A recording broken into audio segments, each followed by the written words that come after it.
The Record Podcast. Good evening and welcome to Off the Record Podcast. I'm here with Chris Todd today. Thank you for coming in and thank you for being with us. No worries. Good to be a bit part of it. Is that it? Is that all you got to say? For those of you that don't know Chris Todd, he's with us today to promote his charity single, Save Me, in order to raise awareness and money for the leukemia research. Professional footballer Chris was diagnosed with cancer of the blood in 2008 and now feels indebted to thank them for saving his life. Do you say that's a fair statement? Yeah, definitely. I'm still here because they are the people who research my treatment I take today and keeps me alive, basically, a tablet called Glyvec. And I'm very thankful for that. How long's Glyvec been around for? It's been around for about 10 years. Is it? Which is quite incredible, really, because before then, if you had leukemia, you were basically in for a bone marrow transplant, which is quite severe and not a great percentage of survival. It's got better, but it wasn't very good back then, you know. Is that still something they do today? Yeah, they do. It's the way you can cure your illness, leukemia. You can actually cure it with bone marrow transplant, but it's not 100%. 100%. Okay. All right. Well, look, just so we can get a little bit of insight into what it was like, can you take us back to the sort of first moment you were diagnosed with leukemia? What stage were you at in your life? Where were you? I was playing football. I was professional. I was a young lad, living life to the max. Just enjoying every day, you know, and then something like one phone call I received could turn everything upside down and change the whole outlook of my life, really. Okay. In the early stages, you mentioned you're a footballer there. Did it affect your career as a footballer? It did. It put on hold. They told me, I remember the phone call. Obviously, my first question to the doctor was, am I going to live? And then, obviously, the next day they wanted me to go in and have a chat with them and discuss different things. And they said to me they weren't sure if I'd ever play again, but it was quite frightening. Obviously, the most important thing was my health and my life, but obviously I've known football since day dot, and that's all I've known. Fair enough. Although surrounded by family, did the illness make you feel alone at all in the fight for your survival, I suppose? I suppose it did a bit, because obviously I had a daughter who was 6 months or 6 months at the time, and you kind of look at her and think, oh my God, am I going to be here for your 18th birthday? That is in my straight away in my head. Yeah. And obviously my wife to be at the time, you kind of worry with fear that you won't be there to support them. Oh, and did you ever doubt that you would survive? Sort of reject the treatment? Of course, it's instant reaction, I suppose, when you get told you've got the big C, as it's called. Yeah. You instantly think the worst. I remember going on the internet straight after and looking at horrendous stories, something I shouldn't have done. But sort of self-diagnosed. Yeah, a lot of people have wrote stories on there, and you tend to find the bad stories rather than the good stories, because I suppose people want to do that, and you instantly fear the worst, I suppose. Looking at what I've looked at, what you've done and research on you so far, you seem to have a very positive outlook on life. Do you think that's aided you in your recovery at all, rather than sitting and dwelling on it? 100%. I'm a massive believer in positive mental attitude, and if you think you're ill, you tend to put a massive dampener on it, and it does help the case. You know, if you believe you're ill, you start being ill. I believed I was getting better, and it seemed to work. You know, I started to get better. Obviously, it was a massive influence from the tablets and stuff and the treatment, but it does. I think your brain holds a lot of power. And do you think your family beared a big bearing on your recovery? Yeah, the support I had was incredible. It's strange, really, because when you get told you got cancer, you don't fear for yourself in a certain way. You kind of fear for your family because obviously they can't do nothing. Not you can't really do anything, but they really are helpless. All they know is that you've got cancer and they're fearing the worst and they can't really do anything for you. No. With yourself, you can sort of put it in your own head and you can talk to yourself in your own mind and deal with the situation there and then. But it's the fear of them thinking, "Oh my God, he's not going to be with us," or No. better support. Right. Well, Chris, thank you for answering the first set of questions that we've had there. It's been a very interesting insight into it. We're going to play a clip of the song now, and then we'll return back to the interview.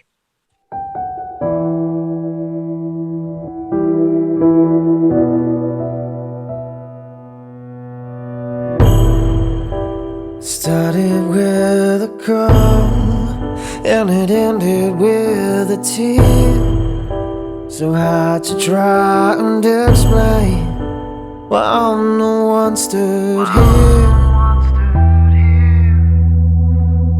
And I can't do this alone, oh, alone. I'm just so lost, can't be found. I can't sit this one out.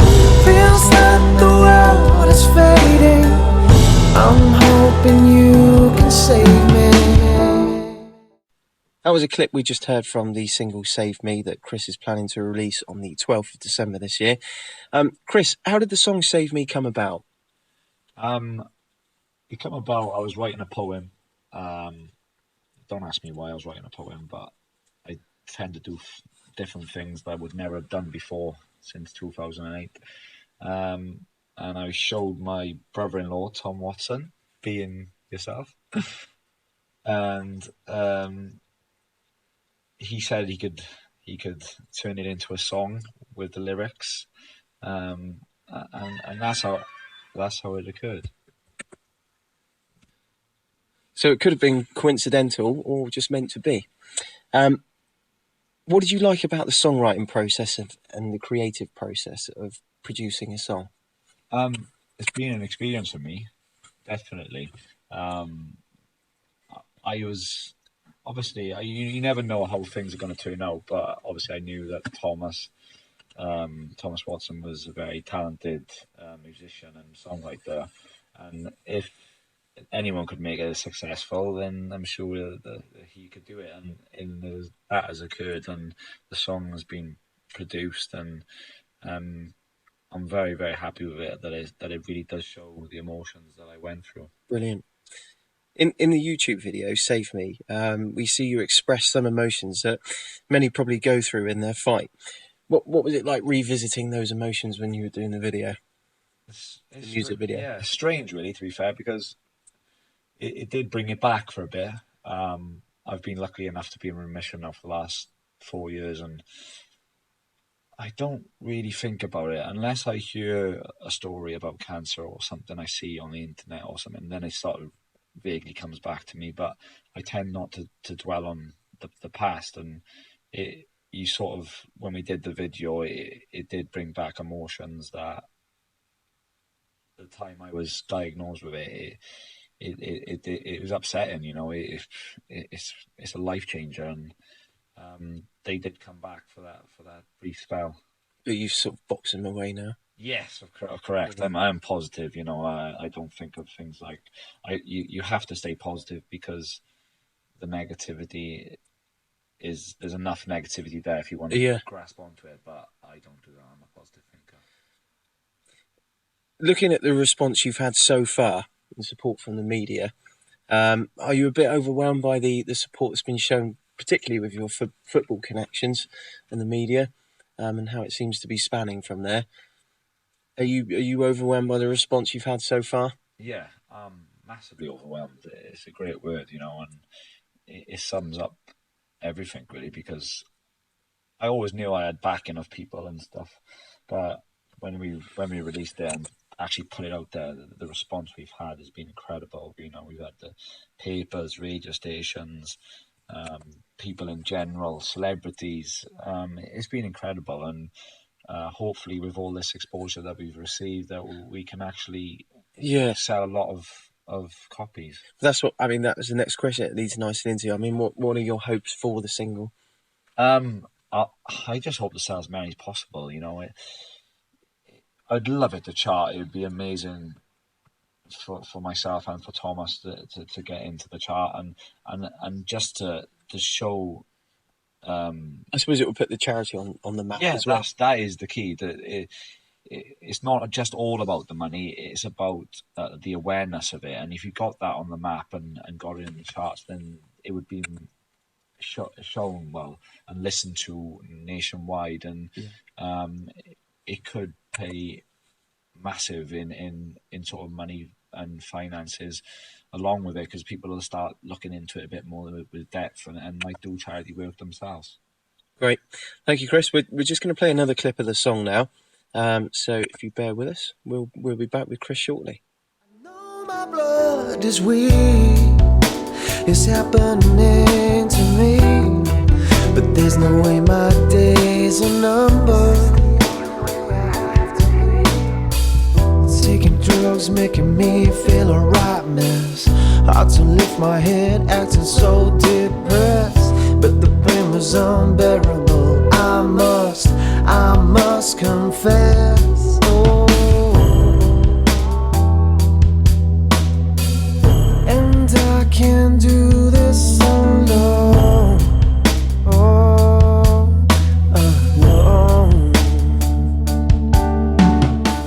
That was another clip played from the song Save Me. We're back here with Chris again. Chris, since your diagnosis, we've seen you trying your hand at many charity events to raise money. Tell us briefly what you've done so far. All right. I brought a book out called More Than Football in the Blood. That kind of goes with the song, really, because it was the early stages of my diagnosis. And the feelings I received, I had in myself, and the support I had, it all sort of plays in well with the song. I've also done a football event, a boxing event. I got my gloves on. I had a fight with some cage fighter. Yeah, which was very interesting, and something that. Did you do it? Yeah, I beat him. Yeah. So it just goes to show. Better from you, Todd. Someone with cancer can still beat up someone who hasn't got it. What first turned your thoughts to songwriting? Leading from those events, what made you think I'm going to go to songwriting? Yeah, it all sort of ties in again. I've always been one for wanting to do things, but being a footballer, you sort of tend to just stay in your own little bubble and not really venture outside that. But when I got diagnosed, I thought, nah, I'm going to try a lot of other things, because who knows how much time I got. Like, let's just do things. And that's how it happened. I ended up joining a choir called the Big C, which was to do with cancer. Every patient and every member of the choir had been or had cancer. So it was called the Big C. We did it for Stand Up to Cancer, and that got me into sort of singing, and I really enjoyed doing the learning and just really going for it, having a good sing song, Yeah. Being Welsh. Was it ever suggested that forms of art like drawing, poetry, songwriting would be therapeutic towards your diagnosis? Was it ever suggested by any professionals, or? No, it wasn't suggested, but I know, and I can actually just say it does actually work, because I've been there and I've experienced it. And when I was writing things down, even to do with the book, it was a lot easier to write things on a piece of paper than actually sit there with somebody who loves you, or somebody you don't really know, and tell them how you felt. So it's a good form of expression. Yeah, it was a therapeutic sort of thing to do, to sit there. And would you recommend that to people in a similar situation, to pick up the arts? Yeah, 100%. I would say. I know it sounds crazy, but singing was massive. I think singing is such a powerful thing to do, because you tend to let everything loose, and you get stuck in a moment, and that moment can be as happy as you want or sad as you want, and it really makes a big difference. And yeah, I mean, that leads nicely on. I mean, what benefits has it brought to you? I suppose it's just a way of releasing everything and expressing how you feel. Yeah, correct. It really does. I know people like to listen to music in the house and they sit there, and especially in the shower. You stand in the shower and you sing your heart out, and you might be absolutely terrible, like I am sometimes, but you really enjoy it, and nothing can take anything away from you. It's just you, your voice, and you're just giving it everything. Very interesting. After you've achieved a Christmas #1 this year, what's going to be the next venture, do you think? What's left? A film? After the #1, then yeah, I think film is definitely. I think Hollywood will be the next. Yeah. Fair enough. Chris, it's been absolutely magic having you on Off the Record podcast today. Absolute pleasure. We wish you all the success with the single, and we're going to play another clip for you now. Brilliant. Thanks very much for having me. Thanks a lot, Chris. I'm just so lost, can't be found. I can't sit this one out. Feels like the world is fading. I'm hoping you can save me. I'm just so lost, can't be found. I can't sit this one out. Feels like the world is fading. I'm hoping you can save me. I'm just so lost, can't be found. I can't sit this one out. Feels like the world is fading. I'm hoping you can save me. And I'm just so lost, can't be found. I can't sit this one out. Though my world is fading, I'm hoping you can save me. I'm hoping you can save me. I'm hoping you can save me. I'm hoping you can save me. 'Cause I can do this on my own. I'm hoping you can save me. I'm hoping you can save me. Hello, George Grant here. Just a little message to say that if you like this podcast, you can find us at facebook.com/Off the Record Podcast. You can also find us on Twitter by searching for Off the Record Podcast. We are the one with O_T_R_podcast as our username. If you are listening to this on SoundCloud, it is free to download, so feel free to do so. If you are listening to Off the Record on YouTube and you like the music you heard during the podcast, you can find below in the description the relevant links to the band or artist. If you would like to be on the next episode of Off the Record Podcast, or you just have any general inquiries, please feel free to email us at offtherecordpodcast@hotmail.com. If you have any inquiries regarding advertising, again, feel free to email us at offtherecordpodcast@hotmail.com. Thank you very much for listening to Off the Record Podcast. I'm George Morant, and we look forward to bringing you the next episode.